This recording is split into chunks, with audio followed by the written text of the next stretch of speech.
This podcast is brought to you by Craft Beer and Brewing Magazine for those that love to make and drink great beer.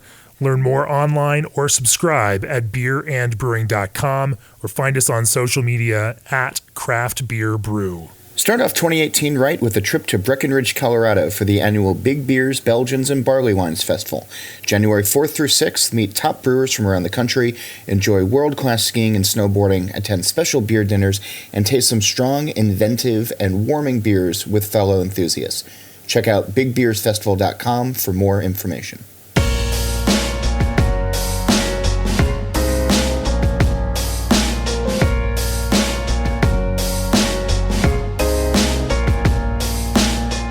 Hi, this is John Holl. Sam Calagione is a celebrity, or better put, he's Santa Claus for beer drinkers. If you want to see grown men lose their shit at a brewery or a beer festival, just point out Sam and watch them approach with glee and reverence. He's the founder, of course, of Dogfish Head in Delaware. He's a television star, a James Beard Award winner, an author, most recently, of a book with Jason and Todd Ahlstrom of Beer Advocate. And he is an advocate himself of the industry and a creative mind that many have tried to replicate, but few have been able to ever succeed. Sam, welcome to the broadcast. John, it's awesome to be here. I guess it's now obvious we're going to be working blue. You got some four-letter words in there. Yeah, I figured I'm just going to start off early. I've hung out with you a few times. I know where it was going to go. I wanted to set the tone for you. Oh, those very kind words. On behalf of everyone at Dogfish, we thank you for that recognition. You're a New England guy, born and raised. Yeah, so actually I was born blocks from here. I was born in Queens, but I got sick of it by the time I was a year and a half old, and I moved out to Western Massachusetts. I told my parents, this is it, I'm out of here. I just want to live in the country. So yeah, my dad did his residency here in Manhattan at Mount Sinai. He's a tooth doctor. When I was 1.5, he moved out to Western Mass, right on the cusp of Vermont. And right. That's actually, I went to a high school there that my wife was a boarding student at. I was a day student, and that's when and where Mariah and I met was out in Western Mass. And our company, the goofy name that our company has, actually comes from a jut of land off of Booth Bay Harbor called Dogfish Head, where my family had a cabin that we would hang out at in the summer. But you're synonymous now with Delaware. I mean, you guys were the first brewery in the first state. Yeah. Well, I mean, since Prohibition. Since Prohibition, we have to do that caveat. Yeah. But you also spent time here after high school and before the brewery opening in '95. You spent time here in the city. Yeah. What were you doing here back then? The day I graduated from college, I got an English degree at Muhlenberg College down the road from here in Allentown, PA. And the day after I graduated, I came up here with aspirations of being a writer or a professor, and I started taking courses in the MFA program, not fully enrolled, but courses at Columbia in their MFA program. And to pay my bills, I worked as a bartender and waiter at a sort of first-generation craft beer bar on the Upper West Side called Nacho Mama's Burritos, where I fell in love with really good beer for the first time, and within weeks started homebrewing and kind of saw the writing on the wall in those classes that I was a good writer, but I wasn't as world-class as some of the folks in that Columbia school. So I was like, well, maybe I can take my love of creative writing and storytelling and transfer it into opening a brewery and write recipes that are my creative outlet, and that's kind of the road I went down. I mean, that's a huge jump, though, to go from writing, especially the recipes that you're known for or that you were celebrated for early on with sort of these whacked out. I often think about the South Park episode where they're mimicking The Simpsons, and they kept saying, Simpsons did it, Simpsons did it. Every time somebody does something weird these days with 6,000 breweries operating in the country, it's sort of, oh, Sam did it already. But so how do you make the jump, though, from an MFA program or creative writing to coming up with recipes where you're using wood that nobody's used before, or you're pitching moon dust into things? Connect those dots, because it doesn't. I can't see the clear path. Yeah, I would say, for the catalyst for me that remains was really two things: finding the concept of the Reinheitsgebot, which I didn't know, but I'm sure your listeners know. That's the Bavarian Beer Purity Act, where they made it illegal to make anything, make a beer with anything commercially other than water, hops, and barley. And yeast was kind of a given. And essentially within centuries, the rest of the world commercially either bowed down or referenced the Rheinheitsgebot as beer got homogenized. So finding out about that law when I was doing my research here at the New York City Public Library, writing my business plan as a young homebrewer, I was like, holy shit, that's it. That's my white whale. That's what I'm going to stand up against. And I committed to, in my business plan, committed to brewing the majority of our beers outside the Rheinheitsgebot. That was true when we were the smallest brewery in the country, and it's still true today. I realized, today it doesn't seem like such a crazy business concept, but back then we were pretty much alone and not considered cool, and we'd get made fun of for beers like Raison d'Etre with raisins and chicory. Who was stuff. making fun of you back then? I would go to like Stoud's Beer Fest, and Ed and Carol are dear friends. But if you went to Stoud's Beer Fest or a beer dinner at Brickskeller in 1995 and 96, the storied DC sort of first gen beer mecca. And I remember doing a 96, wheeling a Hofstevens keg of Aprihop into the Brickskeller for a Michael Jackson tasting, where every brewer would get up and talk about a beer, and talking about Aprihop and how well the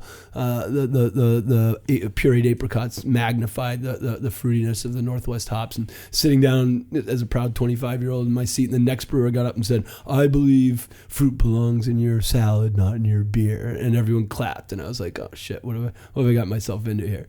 But it's so different now. I mean, I want to come back to some of these things, but you talk to 21-year-olds, or let's just say 25-year-olds today, and they don't have any sort of appreciation, it seems, I'm painting with a very broad brush, obviously, but for the beers that Ed and Carol make at Stouts, or, Sierra Nevada is seen as passé, or crisp, clean lagers are, my dad drank that.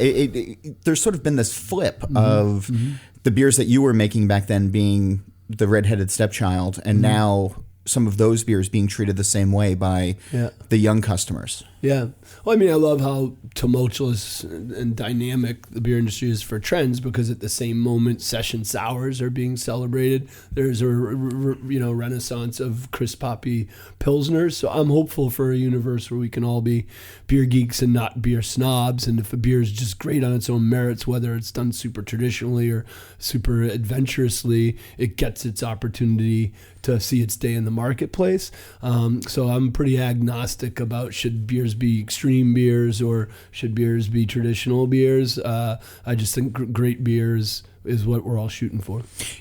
So there's a joke that I used to do with Lou Bryson, who's Lou has a great laugh. So making him laugh is always a cathartic thing. You can't do it on mic though, because it blows out the mics.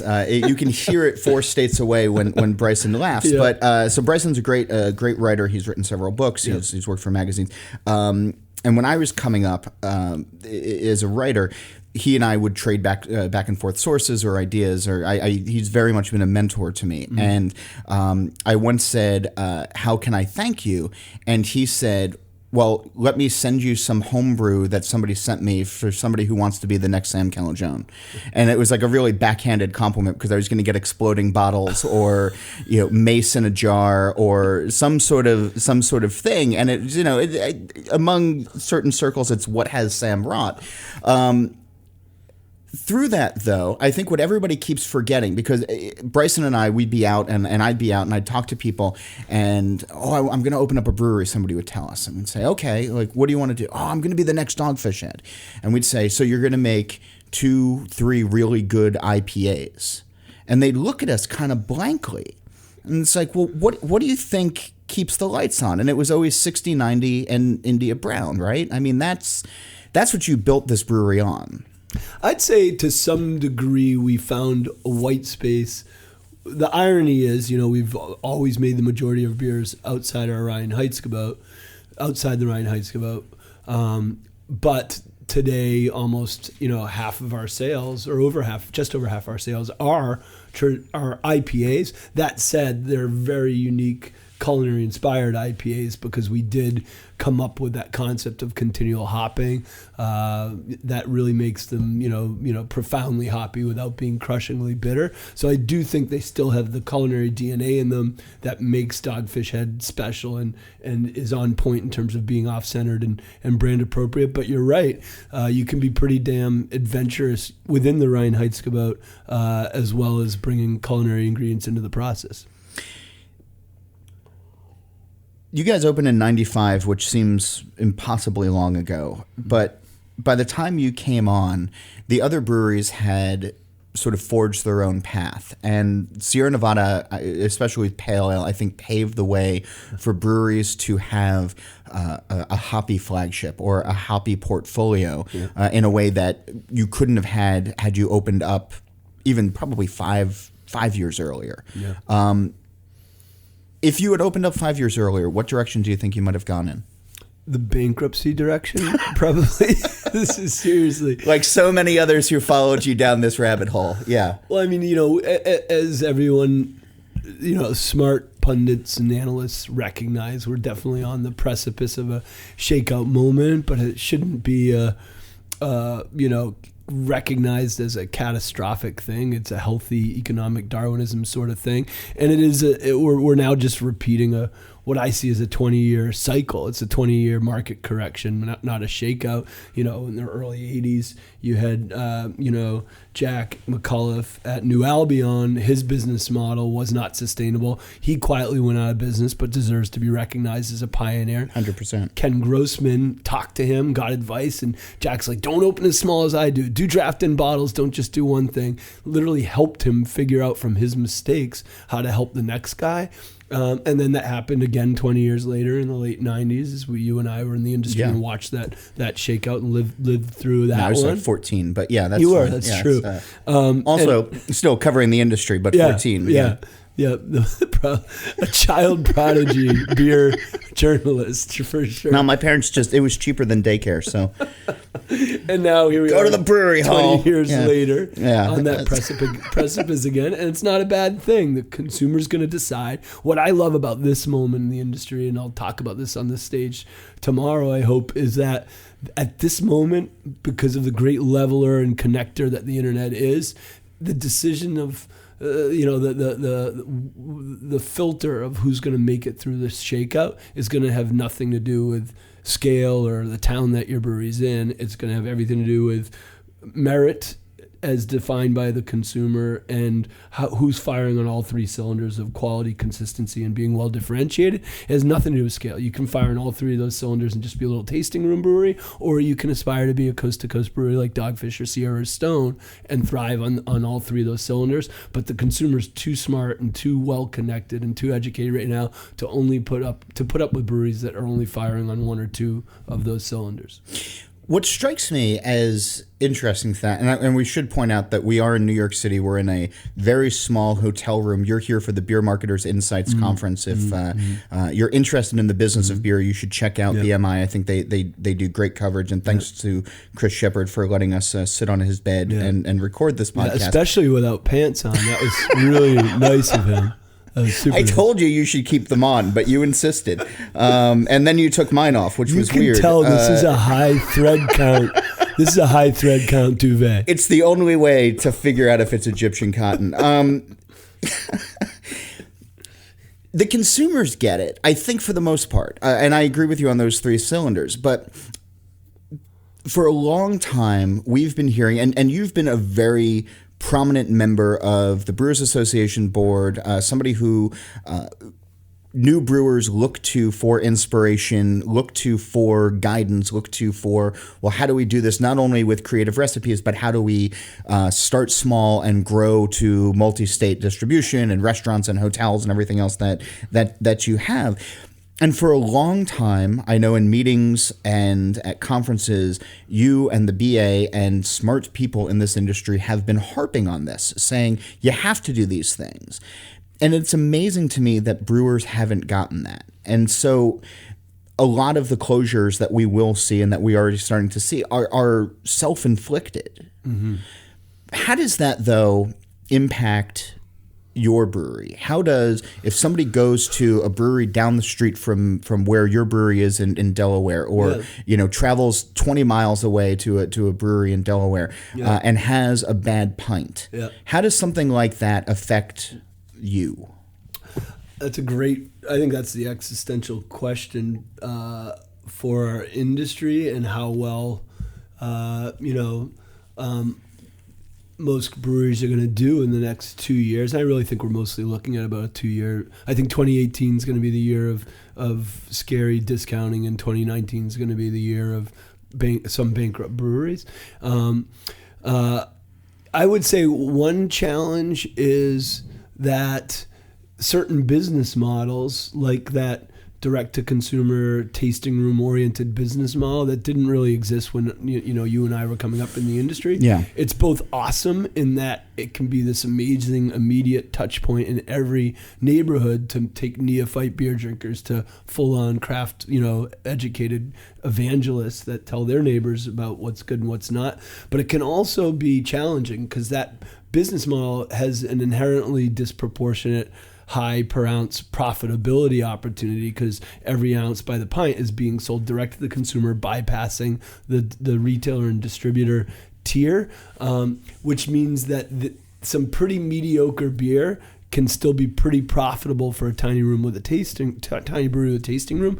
But again, the consumer needs to get loud about which breweries in their neighborhood are brewing with quality, consistency, and well-differentiated beer, and picket the mofos who aren't and not support those. But I just feel like because right now little breweries with tasting rooms are hot shit, there's going to be a lot of forgivance because, it's my most local brewery. And local does not mean good. We know that. And we got to start talking more loudly about there's going to be awesome little local breweries that are making quality stuff. And let's not support those that are not making quality stuff.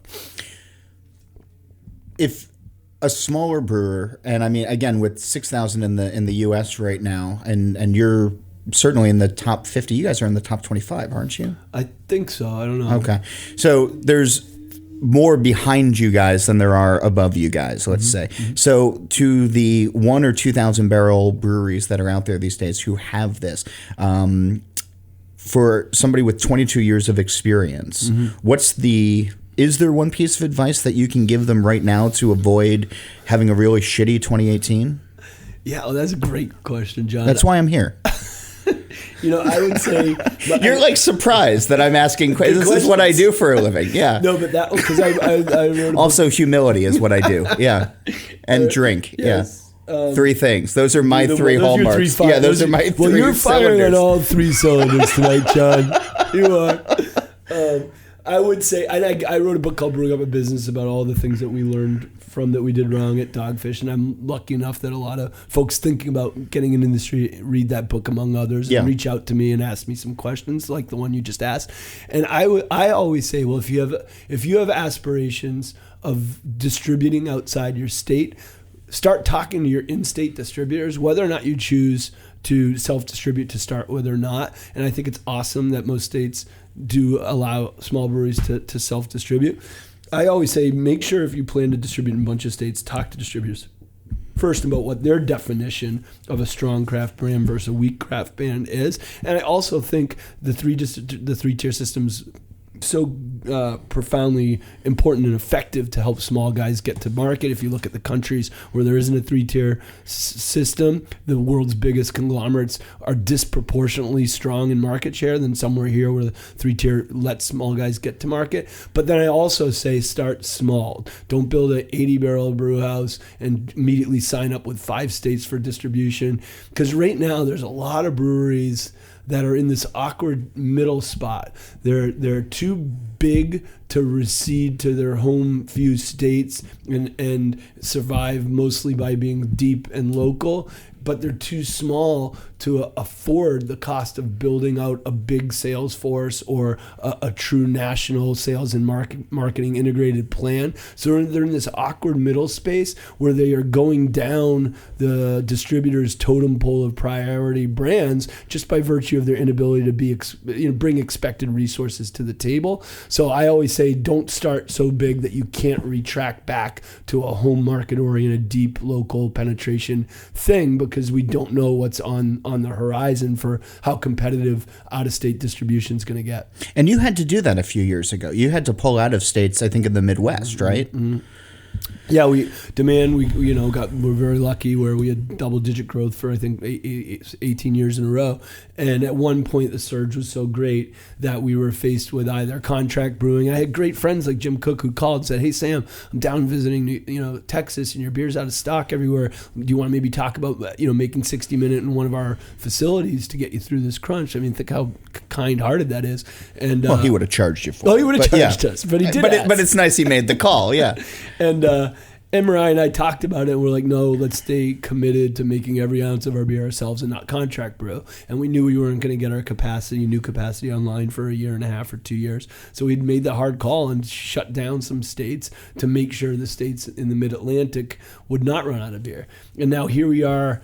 The karma is so palpable, because here we are in a year when craft's up 5, overall beer's up down about 1, and in our home market of Philly we're up 19%, in Baltimore up 23%, our biggest distributor Hunterdon's up 21%, and our home state distributor Little Delaware's up 24%, and so we have this loyalty because we made those hard decisions, and we know that as competitive as it is, if you aren't strong in your own backyard, you're in trouble.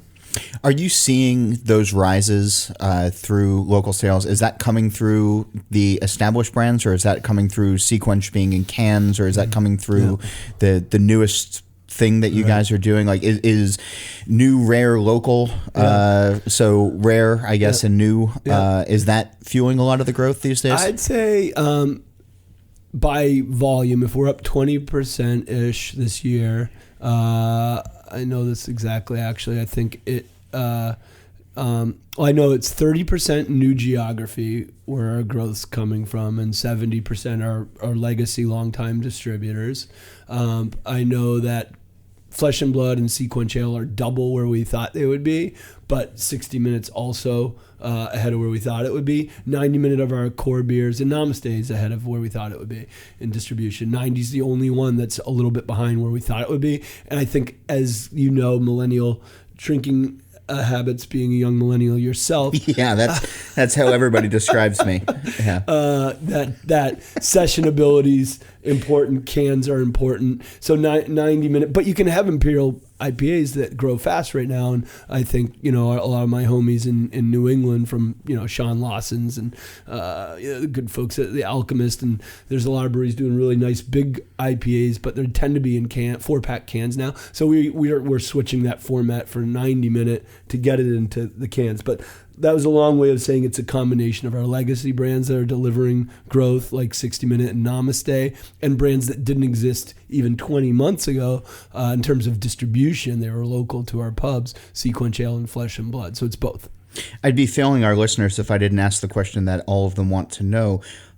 How soon will it be before we have 120 in cans? Yes.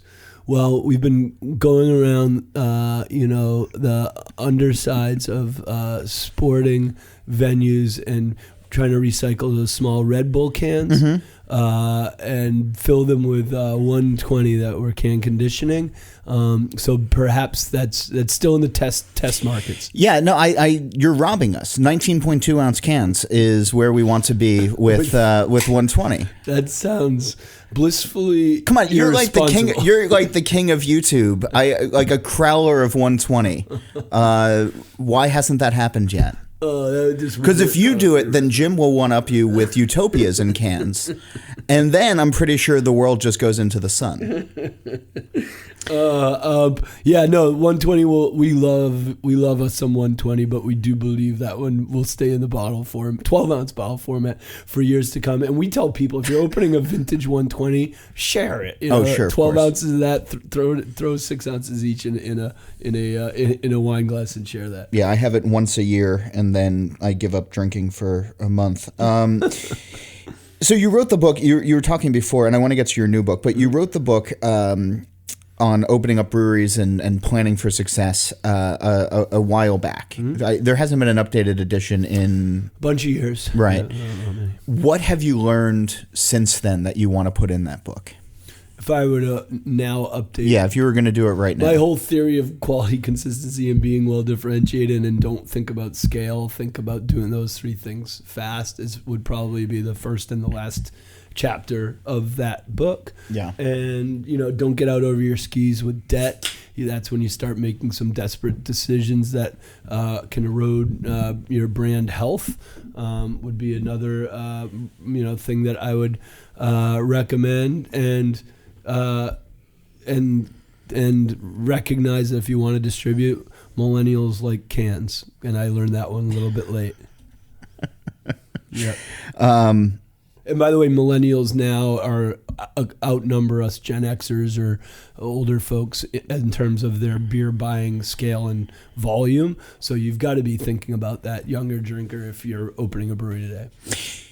Do you risk, though, alienating your older drinkers with that? Because I often walk into a bar, I mean, or a package store, and I'm overwhelmed by choice. And I cover the beer industry, and it's my job to know these things. I'm overwhelmed by choice. And I often feel that at 38, that I'm not quite as I'm not the demographic that people are shooting for anymore, and that seems weird to me.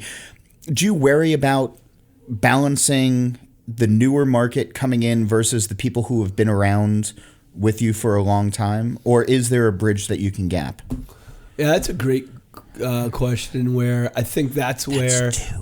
I think that's where, and I don't blame distributors for having anxiety about, and retailers. You can if you want to. Especially, no, I don't blame distributors, retailers, particularly on premise, for having anxiety about how much beer is being sold through tasting rooms. I know we're going to have to talk about that question. But I will say it's a great resource for the whole beer industry to have conversations with all different people of all different ages and hone messages that can appeal to all demographics, but then recognize there are moments when messages in certain recipes, it's okay for them to appeal to a more limited demographic. So, a beer like we were just talking about, 120, we know that's never going to be stacked in Costco.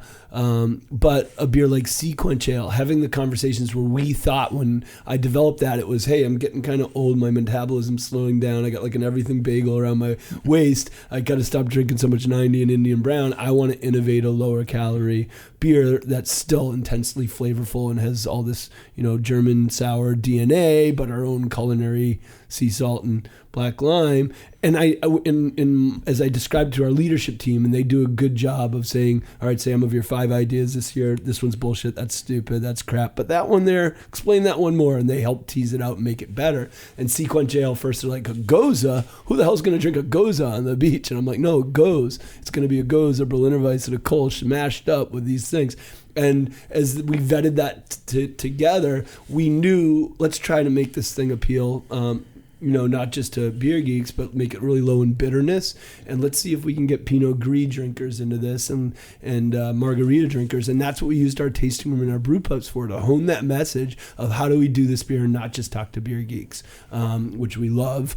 Beer geeks, a term of endearment, that is us. But we wanted a broader opportunity with that beer than something like 120. How long a process was it in your tasting room? Because down in Rehoboth, and I know you just tore the old place down and the new place is now up, and you have another restaurant Chesapeake in Rehoboth, and then you have the tasting room in Milton. Right, and then the inn as well, where Lewis. you can't buy beer. You can't buy beer, but I was in front of 90 beer lovers yesterday. We had our Analog Go-Go Music and Beer Fest, and we hosted a fireside chat, which if I'm at home every Saturday, I do that fireside chat at our inn, and that's the best focus group because people brought their own beer that they paid for, so they're going to tell you the truth about what they're thinking.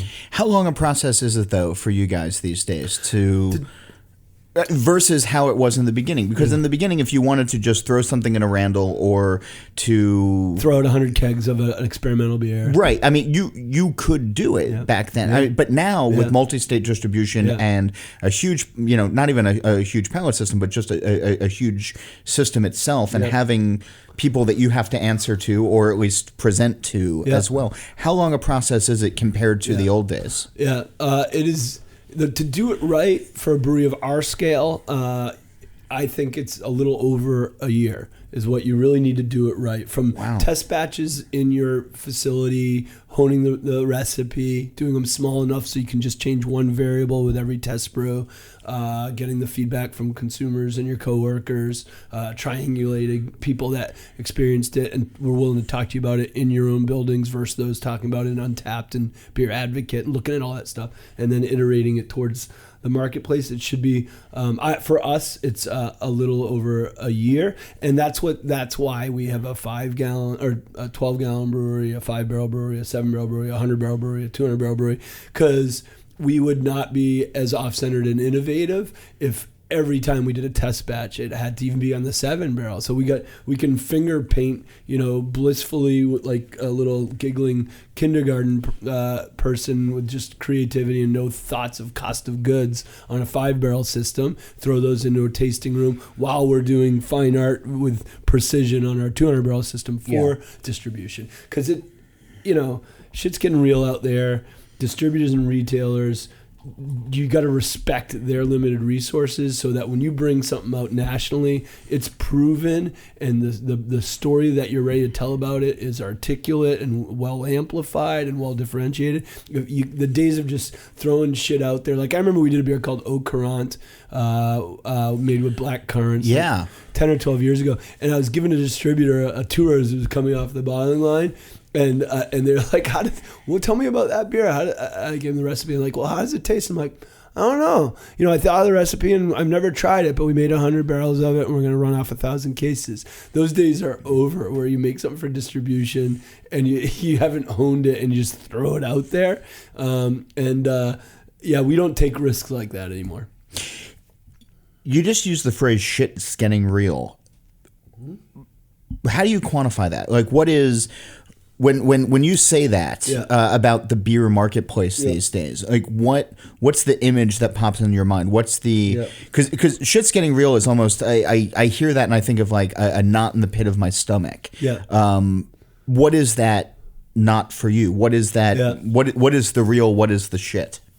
It is that if you're opening a brewery to have fun or to be cool, but you don't care about quality and consistency or coming up with your own stuff, if you're just going to copy other people, don't do it, because the competitive landscape is not ready or tolerant for hobbyists that aren't going to come correct with all that stuff, especially if you aspire to enter your beers into third-party retailers or distributors, warehouses, and stores, because then you're competing against those of us that are maniacally passionate about quality, consistency, and well-differentiated, and we don't want you next to us. And in the same sentence, I will say I'm super psyched that there's going to be hundreds of breweries that don't exist today that 10 years from now, I'm going to be high-fiving because they came into the industry with quality, consistency, and being well-differentiated, and they're going to keep us vibrant and colorful. So by no means am I saying don't open a brewery. I'm just saying shit's getting real, and if you're going to open one, respect the 6,000 elders who are trying every day to do all those things as well as they can. Earlier, you mentioned the sort of the feedback that you get, and you mentioned specifically Untapped, and you mentioned Beer Advocate. You did not mention Rate Beer. And you were very vocal. Rate Beer was acquired. It has investment from ZX Ventures, which is an arm of Anheuser-Busch InBev, which is, I'm sure to the listeners of this podcast, considered the great Satan, as it were. You sent them a letter saying, take us down, and you cited the Society of Professional Journalists, which I applauded you for, although it also made me question, is Rate Beer actually journalism, which I don't know if it is. Yeah. Is that still a fight you guys are fighting? Yeah, and I want to throw that back on you and get your perspective on that. Because we're still fighting it, and the challenge is the founder's a nice guy, and he answers my emails. Joe Tucker, yeah, he is a nice guy, and I don't.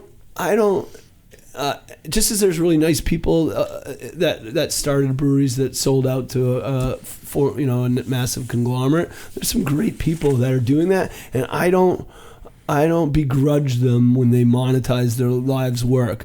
What I find really challenging, though, and what I really feel pushes me to take the risk of standing up against some of what's happening, is when there is that massive lack of authenticity and massive lack of transparency. And when we sent that letter and saying, look, Rate Beer can no longer be seen as a unbiased place for beer information to be shared, and we want out. It was profoundly disturbing and ironic that when we tried, they said, well, no, Sam, you can't remove your brands because this is a consumer-generated space.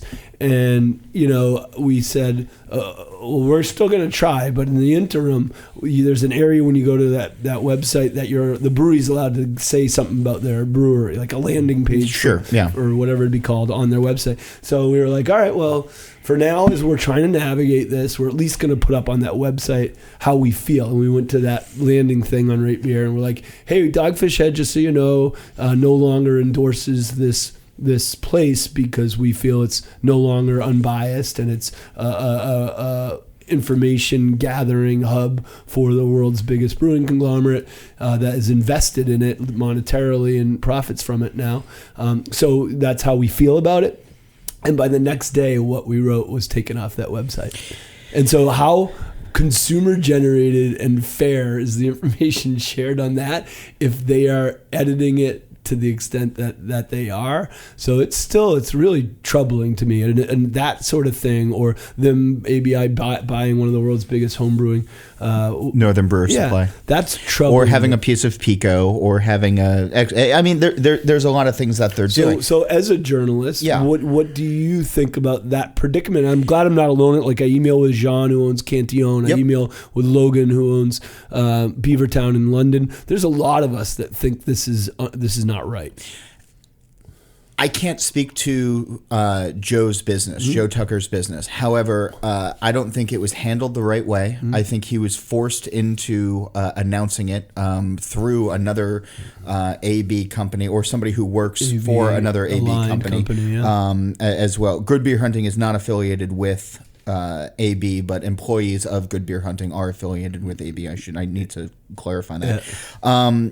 The fact that they won't let you, as the brewery, say what you want to on your own landing page, which they had in the past, that's a shitty thing. Yeah.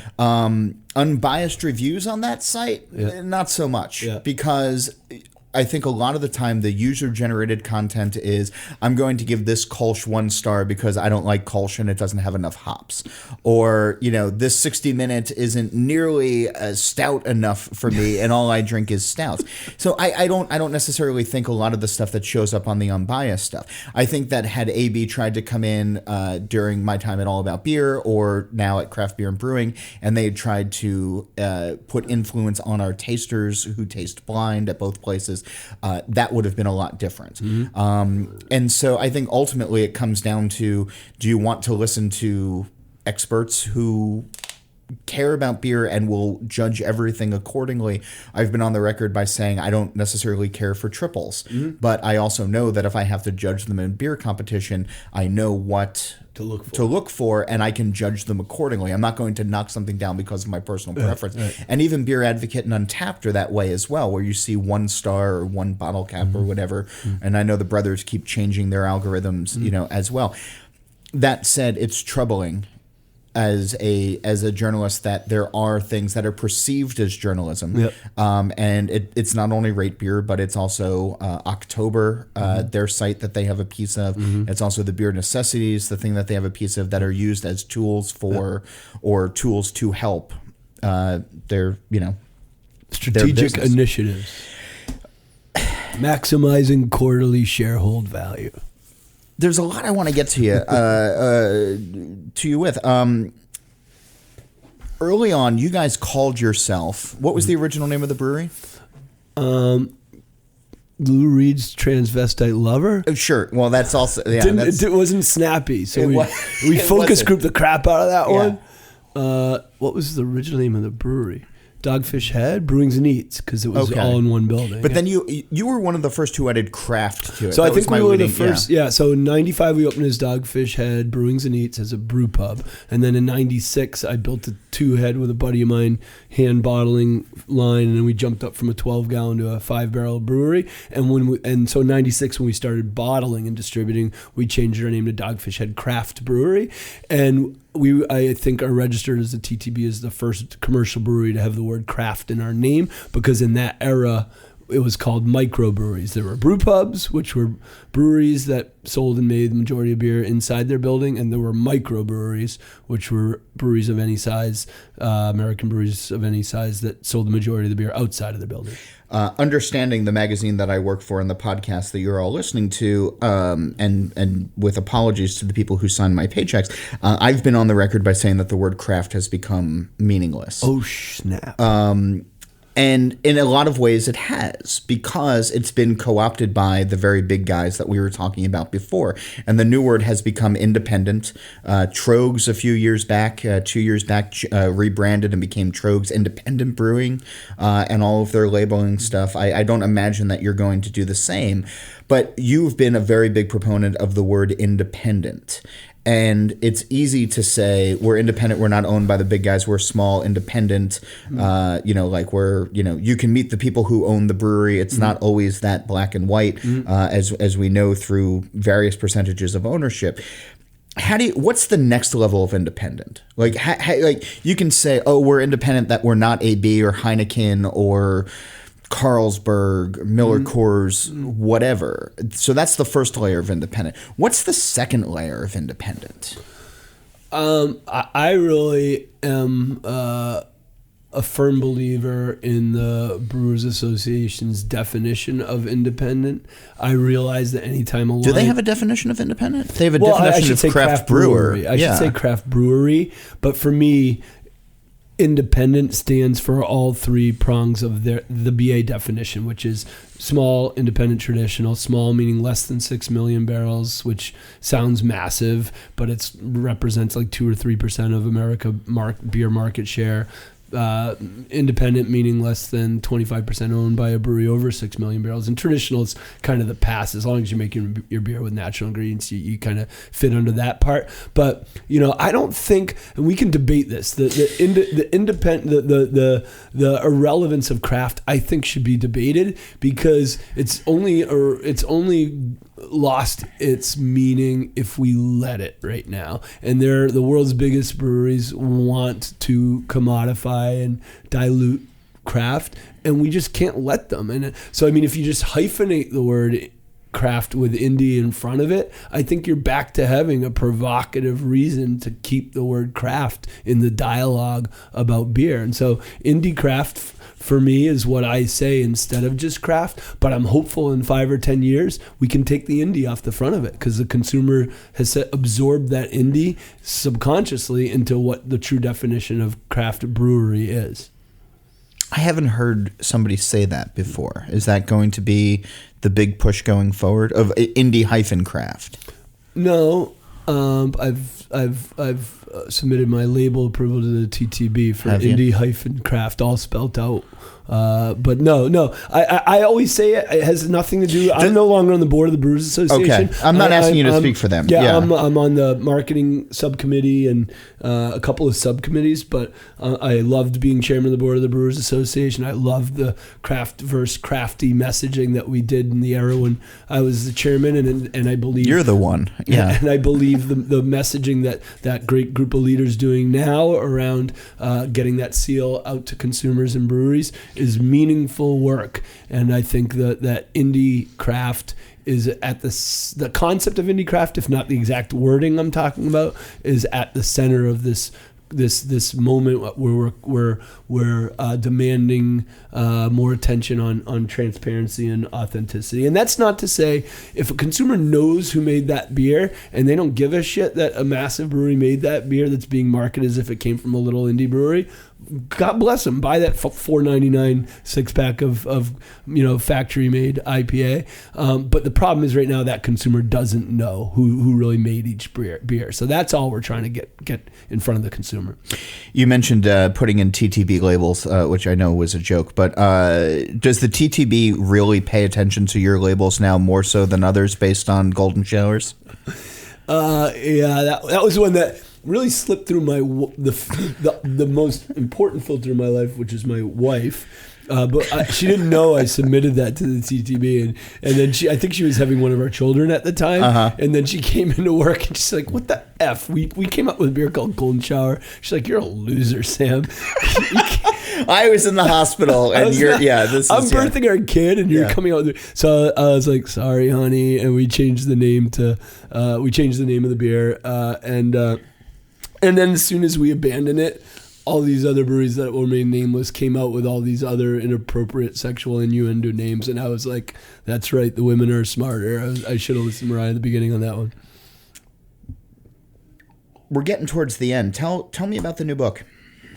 I'm going to ask you one first, though. All right, sure. So that's not how this usually works, but but it's you, and I've had a couple of beers, so like, what the hell? So I talk about. I mean, I'll come on your podcast and answer questions, but sure, like, I will answer mine. Everybody gets one. So all of you brewers listening who are after Sam, everybody gets one. One question to John. We talked about quality, consistency, and being well differentiated. Mm-hmm. I am familiar and a fan of craft beer and brewing. Thanks. How do you guys? How would you summarize how you differentiate yourselves as a publication in the world of beer journalism? I think that we look at everybody who is out there right now. We want to find people who are being true to the traditions of beer, but also pushing the envelope. Somebody who is, and it doesn't matter age, it doesn't matter how long you've been around, or how big of a beer geek you are. Yeah, exactly. Because I think you can find exciting things. As a journalist, I find very exciting things going into stouts these days, and going into some of these breweries that have been around for 20, 30 years. I mean, Sam Adams, you were talking about Jim before. They have a whole pilot system run by Megan Parisi up at the Boston. Cambridge. Yeah, exactly. And she was at Harvard's and a whole bunch of other places. She's a great brewer, and she's making these 1-barrel batches at the Jamaica Plain Brewery that maybe will never see the light of day, but it shows innovation, and it shows.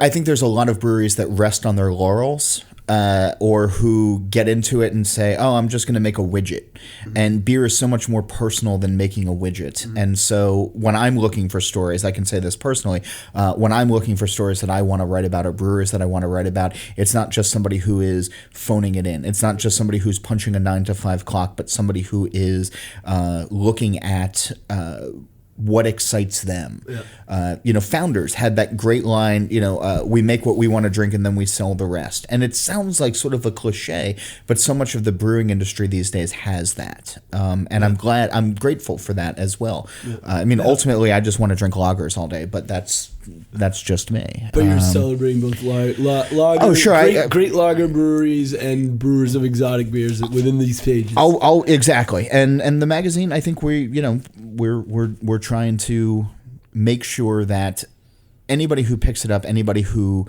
reads the pages, is getting a full spectrum of what's happening at this particular moment in beer. So that's so.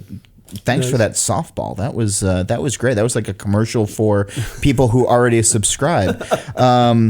As it were. So you asked me. Speaking of great beer magazines, you wrote a book with Jason and Todd, who work for a different magazine. Yes, and they're my great friends. I know you look forward to having beers with them too. And I do. I love the brothers. Yeah, and they've done a lot for our industry, and we've been the official sponsor brewery of the Extreme Beer Festival since I think since it started, or since it's had a sponsor, I'll say that for sure.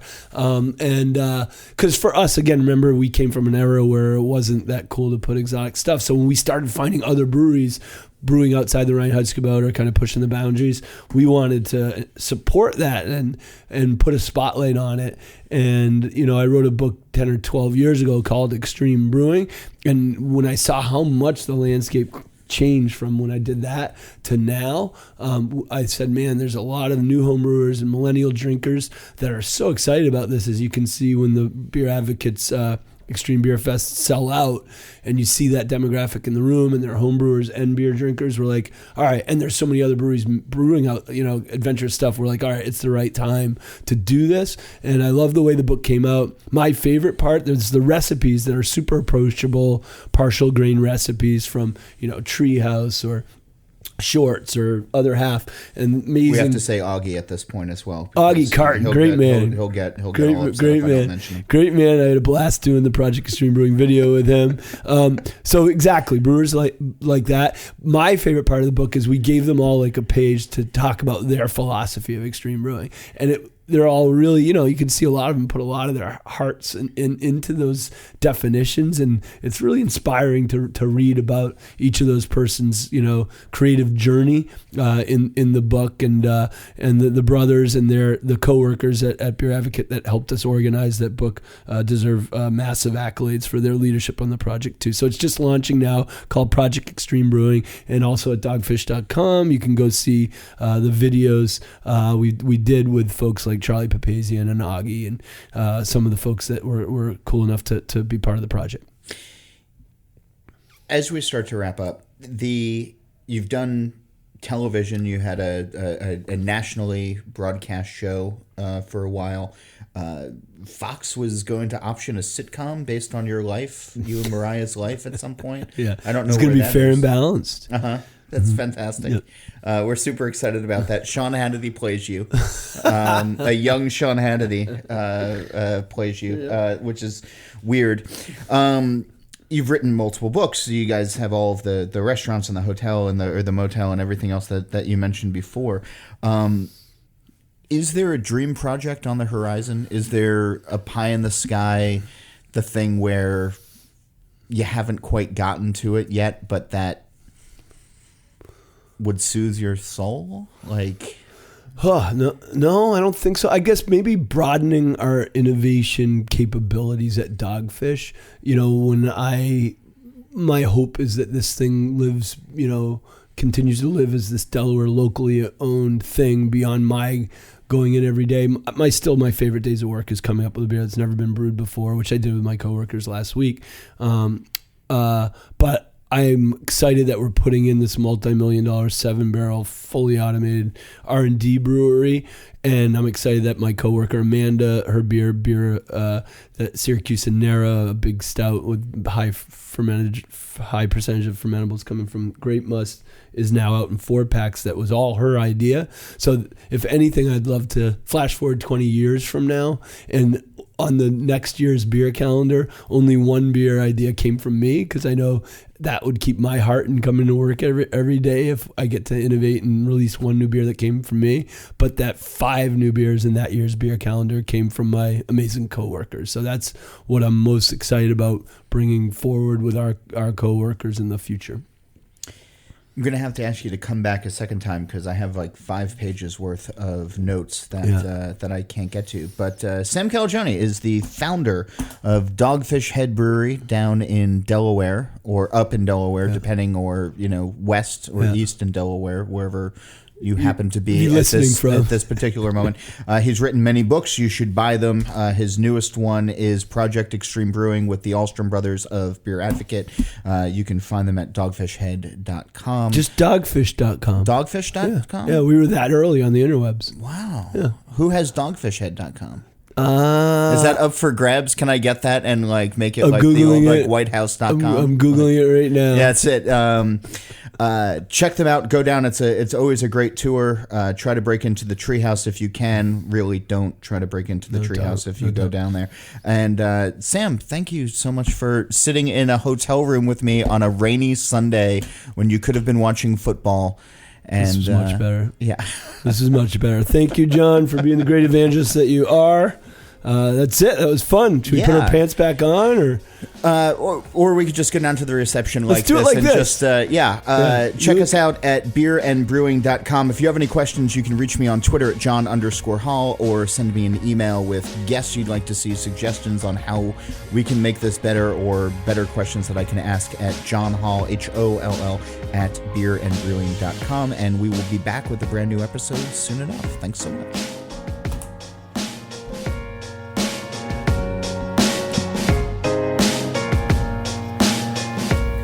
Start off 2018 right with a trip to Breckenridge, Colorado for the annual Big Beers, Belgians, and Barley Wines Festival.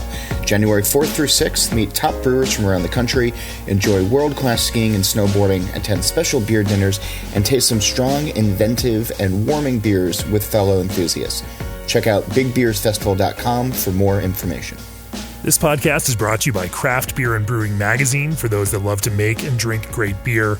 Learn more online or subscribe at beerandbrewing.com, or find us on social media at Craft Beer Brew.